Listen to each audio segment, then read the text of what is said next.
Welcome to the Awake Nations TV podcast. Download our apps and watch our shows at awakenations.tv.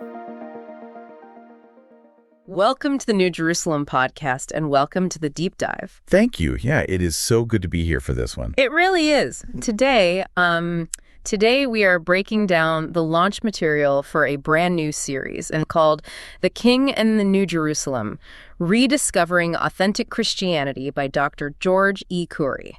Right, and this material, it basically fundamentally challenges how, millions of people actually understand the mechanics of their faith. Yeah, it completely shifts the paradigm because, we're going to be looking at whether the version of Christianity that you've been handed is this full resolution original picture. Or if it's a severely shrunken copy. Exactly. I mean, think of it like a game of telephone that's been played over 2,000 years. Oh, yeah, that's a great way to put it. Like if the message has been altered or tweaked along the way, how do you even get back to the original source? Well, Kouri says that to get back to the original, you have to do this really honest assessment of the message we have right now. And he starts with this super provocative opening. He diagnoses what he calls the greatest crisis facing Christianity today. And it's not the usual suspects, is it? Because usually, you hear about secularism or... Right, secularism or moral collapse. Yeah, or like global persecution or church attendance dropping. Exactly, but he just bypasses all of those entirely. He says those are basically just symptoms. Okay, so what's the actual disease then? The root disease, he says, is internal. It's that we have lost sight of authentic apostolic Christianity. Authentic apostolic, meaning what exactly? Meaning the very specific, unfiltered message that Jesus and those original apostles actually proclaimed in the first century. Not the stuff added later. Right, not the traditions layered over it centuries down the road, and not the variations that popular denominations are teaching today. And he didn't just come up with this overnight, right? I mean, the material mentions this has been his driving question for, 70 years? Yeah, over 7 decades. 70 years of studying and preaching, just tearing the scriptures apart to answer one specific question. Which is? What did Jesus, Peter, and Paul actually say? Like, what did they actually proclaim? Wow, 70 years. And the conclusion he comes to is pretty intense. He claims that millions of, sincere Christians who really love Jesus are operating with a faith that's faulty or, what was the word he used? Truncated. A truncated gospel. Truncated, yes. It's like, it makes me think of downloading this massive life-changing software file, right? Okay. Yeah. And you think you have the whole program, but then you realize you only got like 10% of it. Right, exactly. The rest of the download just failed. So what exactly is in that missing 90%? Like what got compressed out? So that missing 90% is what he calls the fuller gospel. Okay. And to understand it, we kind of have to look at what was left behind. The truncated gospel that most of us inherited is, it's essentially a future-oriented escape plan. Right, like Jesus died so you can go to heaven someday when you die. Exactly, which is the baseline assumption for almost anyone sitting in a church today. No. But the original authentic proclamation, it was focused on a present reality. Not just the future. Right, not just a destination. The core message was that Jesus is Lord right now. It wasn't just that he was crucified and raised. The whole mechanism of this fuller gospel really hinges on the ascension. That he was enthroned, right? Yes, enthroned on David's throne at God's right hand. Okay, so let's unpack that mechanics part, because when you say David's throne, my mind, and I think most people's minds, goes to a physical piece of furniture somewhere in the Middle East. Oh, sure. A literal historical throne. Yeah, but Kouri is arguing that this throne was actually moved, right, from the earthly realm into the heavenly realm. He is, and that shift in location is massive. It changes everything about how we view salvation in history. Because God raised Jesus from the dead and established that promised Davidic throne in heaven at his own right hand, which is the ultimate center of all cosmic authority. So he already received the kingdom. He already received it. And at Pentecost, he poured out the Holy Spirit. Which Peter said was the proof. Right. Exactly. Peter argued that the Spirit being poured out was the tangible, undeniable proof on earth that this invisible coronation had just happened in heaven. Oh. He is currently reigning as King of Kings until every enemy is under his feet. It's like, it's the difference between discovering that the CEO of your company is planning to open a branch office in your town someday. Yeah. Versus realizing they are actively running the global headquarters right now and you're already on the payroll. I love that. You aren't waiting for the company to launch. You're supposed to be working. Exactly. But if he's ruling right now, that really forces us to rethink how redemption actually works, doesn't it? It totally recalibrates it. Because if salvation isn't just an evacuation plan for the afterlife, we have to look at what the apostles thought they were actually participating in. Right. Kouri describes this as the inauguration of a completely new creation. With Jesus as the last Adam. Yes, Jesus is the head of a brand new humanity. The source material connects this heavily to the idea of the ultimate exodus. Okay, so like Moses leading the Israelites out of Egypt. Right, but Kouri frames that historical exodus as just a prophetic shadow of the real mechanics of salvation. So the physical exodus was just the blueprint? Exactly. Pharaoh was a shadow pointing to a far worse tyrant, which is Satan. And Egypt was a shadow pointing to a deeper captivity, which is sin and death. And the Passover lamb pointed to Jesus. You got it. Jesus accomplished the ultimate Passover and the ultimate Exodus.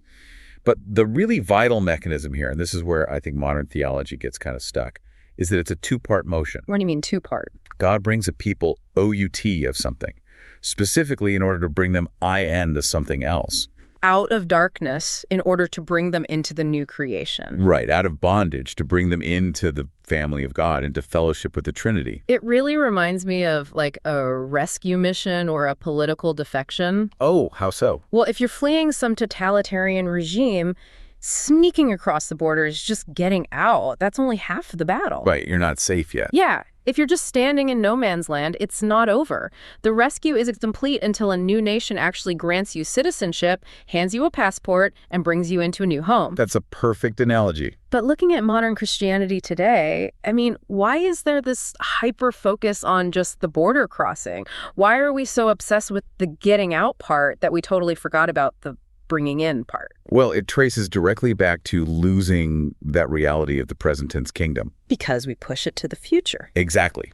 If you believe the king isn't really ruling until some later date, then you assume the bringing in part of salvation is just delayed, Yeah. until you die or the world ends. That makes sense. But the authentic apostolic message insists that believers are brought in today, right now.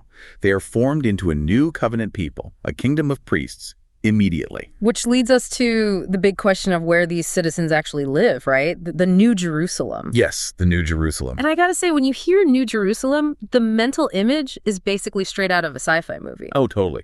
A giant floating city. Yeah, a literal gleaming cubic city dropping out of the sky to crush the earth at the end of history. Which is a wildly popular interpretation of Revelation. Right. But Dr. Kouri unpacks these specific texts, Hebrews 12, Revelation 21 and 22, and Galatians 4, to prove that it's not a physical piece of real estate at all. No, it's not. So how does he break those down? Like, how does he prove it's not a future building project? Well, let's start with Galatians 4. Paul uses this allegory where he contrasts two different Jerusalems. Okay. He equates the earthly, physical Jerusalem with Hagar and Mount Sinai, which represents bondage and the Old Covenant. Yeah. But then he explicitly states that the Jerusalem above is free and she is our mother.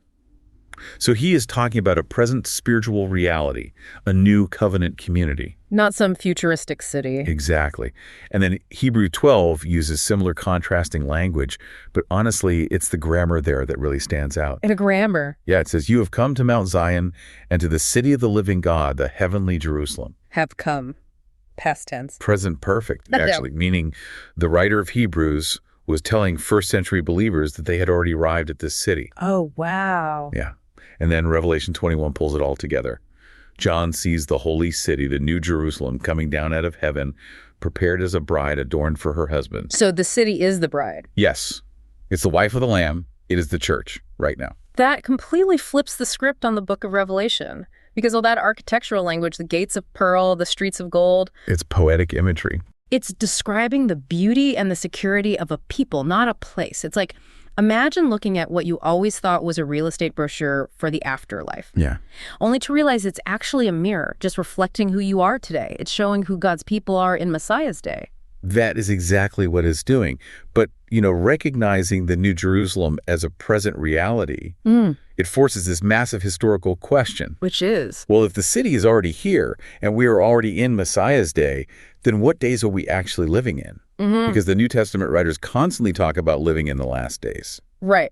And when Kouri talks about the last days ending, he's zeroing in specifically on the Mosaic age, correct? Yes. The provisional stuff, the physical temple, the animal sacrifices, the Levitical priesthood, all of that getting ready to vanish. Exactly. The last days mentioned by Peter and Paul, they weren't the last days of planet Earth. They were the final fading days of that old covenant administration. The age of Moses. Yeah, the era of Moses was overlapping with the newly inaugurated era of Christ, but they couldn't just coexist forever. And it had to be a transition. Right, there was a transition period, and that transition had a definitive, very violent end in AD 70. Which Jesus explicitly prophesied during his earthly ministry. He told his disciples that within their generation, the physical temple in Jerusalem would be completely destroyed. And history totally confirms that. In AD 70, the Roman legions surrounded the city, they burned it, and they dismantled the temple stone by stone. But Kouri clarifies the theological weight of that, right? Because the destruction of the temple wasn't the beginning of Christ's reign. No, not at all. It was the earthly, visible sign that the Son of Man was already enthroned in heaven. It makes me think of scaffolding around a huge building. Oh, I like that. Like you need the scaffolding while the construction is happening. And the old covenant, the physical temple, the sacrifices, they were the scaffolding pointing to the real thing. Right. But once the permanent building, the new covenant, is fully operational, the scaffolding isn't just unnecessary anymore. It's actually in the way. It is in the way. So in AD 70, the scaffolding was violently torn down to reveal that the permanent structure had fully taken over. That's spot on. And with that scaffolding completely gone and the old age ended, we arrive at this core, undeniable truth of the apostolic message. Which is that the king's authority is absolute right now. Yes, in the present tense. Believers aren't just sitting in limbo waiting for a future rapture, and they aren't waiting for the restoration of some geopolitical, earthly Jewish kingdom. Jesus is king in UW. Now, the source material quotes Ern Baxter here, and honestly, the phrasing is brilliant. Oh, the Aller quote, it is so good. It really is. Baxter points out that Jesus said, "All authority has been given to me in heaven and on earth. Therefore, if Christ has all authority right now, there is no future day when he will have all our authority." All our authority. I mean, it's grammatically absurd, right? Yeah. Which is exactly why it's so memorable. If all means absolute, total sovereignty, you can't add to it. You literally cannot upgrade absolute. Okay, but let me play devil's advocate here for a second. Let me push back on how this actually plays out in reality. Okay, go for it. Because if I accept that the king has this absolute, unupgradable authority right this very second, I still have to look out my window. Right. I still have to read the news. So if he has all authority, why does the world still look so incredibly chaotic and broken? Why is it so resistant to that kingdom? Yeah, it is the big question, right? And the material addresses this tension directly by looking at how the king rules. Okay. Because the chaos in the world, it isn't due to a shortage of power in the king. It's because the king has chosen to delegate his authority. Delegate it to who? To his bride. His absolute power isn't supposed to be a spectator sport for his followers. It's the functional fuel for a mandate given to the church. Ah, so we're back to the union of the king in the New Jerusalem. Exactly. Christ is the head, and the New Jerusalem, the church, is his body.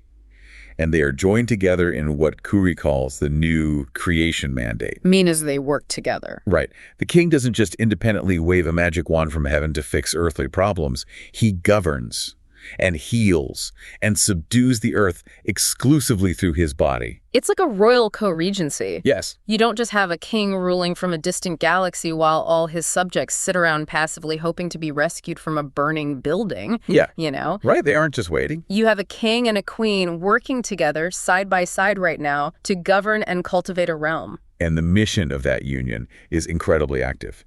It's to disciple the nations, destroy the works of the devil, and really extend the life, righteousness, peace, and glory of the kingdom of God throughout the entire earth. So her authority comes directly from him. Entirely. Her life is his life manifesting in history. So if you actually take Dr. Kouri's argument seriously, I mean, it fundamentally alters your daily reality. Oh, completely. The truncated gospel that just told you to hunker down and hold on until you escape to heaven that is just not the whole story. You are a citizen of the New Jerusalem right now. Yes. You are an active participant in a new creation mandate right now. It really is a profound call to return to the architectural blueprints of the faith, you know? It's not about joining a new denomination or adopting some trendy theology. Boy, it's bigger than that. It's simply about opening the scriptures and recovering the scale of the authentic message that has been there since the very first century. And this breakdown, honestly, it's just the starting line of this series. It really is just setting the stage. To give you a preview of where we're taking this next, we really have to ask a deceptively complex question. When Jesus and his apostles spoke about the last days, what days were they actually talking about? Yeah, we introduced the framework today, but diving into the specific historical and biblical mechanisms behind that transition, it will fundamentally change the way you read the rest of the New Testament. We absolutely cannot wait to get into that with you. So here is exactly what you need to do to prepare. Take notes. Subscribe to the New Jerusalem on Substack. Follow the podcast. Subscribe to the podcast and the video channel so you don't miss a single deep dive. And share this. Yes, share this opening deep dive with pastors, leaders, students, family and friends, anyone who is ready to ask the big questions, and most importantly, for the rest of this journey, bring your Bible. Bring it. And, I just want to leave you with one final thought to mull over as you go about your day. Lay it on us. What if the modern church has been sitting in a waiting room, hoping God will do something in the future that he has actually already accomplished in the past? Oh, wow. How does stepping out of that waiting room change the way you live your life tomorrow morning? That is a lot to think about. We'll see you next time. Thanks for listening to the Awake Nations TV podcast. Subscribe today and enjoy inspiring kingdom content completely free at awakenations.tv.